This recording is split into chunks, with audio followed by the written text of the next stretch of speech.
दीदी तीसरी बार हैट्रिक मारते हुए सत्ता में आती है और आ ही रही है रुझानों के मुताबिक, तो मोदी के खिलाफ एक बड़ा विरोधी चेहरा जो शायद राहुल गांधी को या अरविंद केजरीवाल को लोग मानते हैं, अब दीदी का चेहरा, एक विरोधी चेहरा बड़ा उभर कर सामने आएगा अब आने वाले भविष्य में। दीपक, ये कहना थोड़ी जल्दबाजी इसलिए होगा, मैं दिनेश जी की भी राय इस पर जरूर जानना चाहूँगा।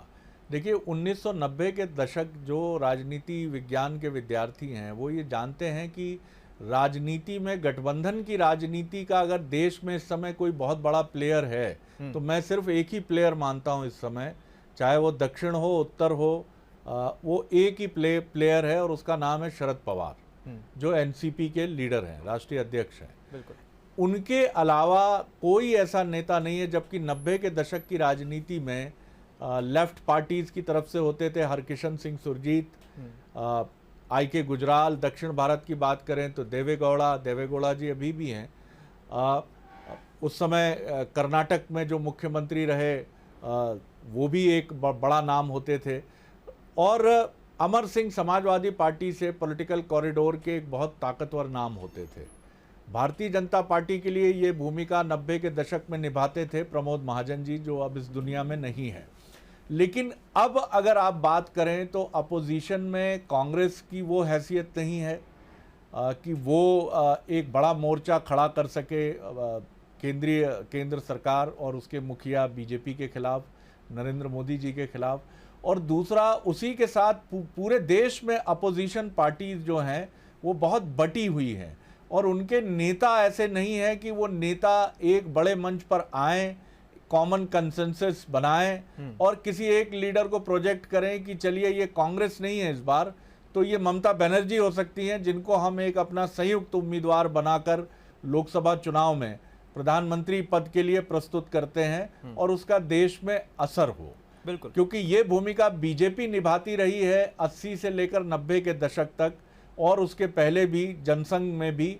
और हर बार चाहे अटल जी हों, लाल कृष्ण आडवाणी जी हों, ये बड़े चेहरे के तौर पर, प्रधानमंत्री के चेहरे के तौर पर कांग्रेस के चेहरों को, इंदिरा गांधी जी को, बाद में राजीव गांधी को ये चुनौती देते रहे हैं। तो मैं अभी ऐसी कोई चुनौती नहीं देखता। ममता बनर्जी का कद बढ़ेगा निश्चित तौर पर, लेकिन ये कोई अपोजिशन के रणनीतिकार इतने मजबूत हैं ऐसा मुझे नहीं लगता। दिनेश जी की राय भी मैं सुनना चाहूंगा। जी जी, दिनेश जी क्या कहेंगे? देखिए दीपक जी, शरद जी ने बहुत विस्तार से बता दिया। देखिए, कांग्रेस की स्थिति यह है कि वो सबसे बड़ा राजनीतिक दल है। जैसा होता है कि आप उम्रदराज आदमी कोई है, वो अपना स्वभाव नहीं बदलेगा। आप यदि झुकेंगे नहीं, आप छोटे दलों के सामने यदि झुकेंगे नहीं तो आपकी स्वीकार्यता नहीं होगी, आपका सम्मान नहीं बढ़ेगा। आप शरद पवार हो या ममता बनर्जी हो, ऐसे बहुत सारे आपको राज्यों में उदाहरण मिलेंगे जो कांग्रेस से अलग होकर, कांग्रेस के वोट बैंक को तोड़कर ही राज्यों में राजनीति कर रहे हैं। और कांग्रेस इस सच को स्वीकार नहीं करना चाहती है कि उसकी कुछ गलतियां हैं, उसकी जो है रणनीति में कोई कमजोरी है या नेतृत्व की कोई कमजोरी है। जब शरद पवार अलग होते हैं तो जो है नेतृत्व का ही सवाल था। कांग्रेस पार्टी अपने आप को परिवर्तित नहीं करना चाहती, वक्त के हिसाब से, मुद्दों के हिसाब से, आइडियोलॉजी के हिसाब से, किसी भी हिसाब से। जब तक वो परिवर्तन नहीं करेगी तो वो किसी भी गठबंधन को लीड नहीं कर सकती। लीड करने के लिए आपके पास जो जिस तरह का कद चाहिए वो कद कांग्रेस का छोटा होता जाता है। ना तो नेतृत्व है आपकी और ना राज्यों में इतनी क्षमता है। तो किसी ना किसी को आपको जब लीड करेगा तो वो ये चाहेगा उसकी पार्टी लीड करे। और ये झगड़ा यही है कि कौन जो है गठबंधन के, जो विपक्ष का गठबंधन होगा उसको कौन लीड करेगा। ये जब तक मसला नहीं सुलझेगा तो भारतीय जनता पार्टी के लिए स्थितियां हमेशा के लिए बेहतर रहेंगी। जी, एक छोटी सी मेरी उत्सुकता ये भी अब जाग गई है, हम इस बातचीत के सिरे पे आ गए। बहुत संक्षिप्त में कहा तो ये भी जा रहा है दिनेश जी कि आने वाले वक्त में जब लोकसभा के चुनाव होंगे तो प्रधानमंत्री मोदी के खिलाफ एक बड़ा चेहरा अरविंद केजरीवाल का हो सकता है।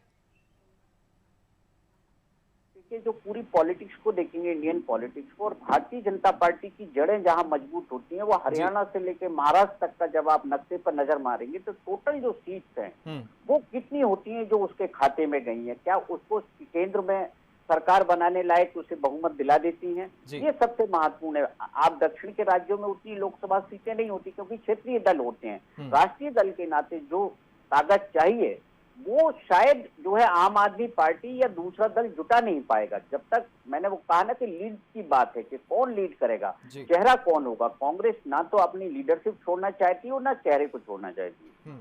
बिल्कुल ठीक कहा आपने, और यही देखना होगा आने वाले वक्त में। एक विपक्ष तो बहुत है, पार्टियां बहुत है, लेकिन मजबूत विपक्ष क्यों नहीं है, यही हमने देखा।